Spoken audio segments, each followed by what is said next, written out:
बिस्मिल्लाहिर्रहमानिर्रहीम। Welcome to recipe tonight channel. और आज जो हम बनाने जा रहे हैं वो फुलजार सोडा। फुलजार सोडा जो है वो इंडिया में बहुत ज़्यादा कॉमन है और ये थोड़ा स्पाइसी सोडा होता है। इंग्रेडिएंट्स की ज़रूरत है, उसमें पुदीना आ जाता है और धनिया डालेंगे और 2 अदद जो है वो सब्ज़ मिर्च डालेंगे और 1 टीस्पून जो है वो काला नमक डालेंगे। स्पाइसी सोडा होता है तो इसमें आप बेशक चीनी ऐड कर सकते हैं और अदरक ऐड कर सकते हैं। अभी इसको हम ब्लेंड करेंगे और ब्लेंड करने के बाद जो है शॉर्ट्स इसके रेडी करेंगे।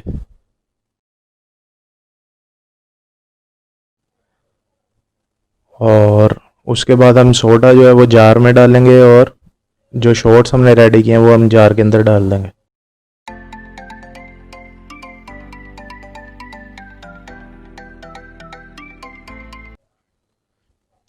तो ये हमारा फुलजार सोडा जो है वो रेडी हो गया।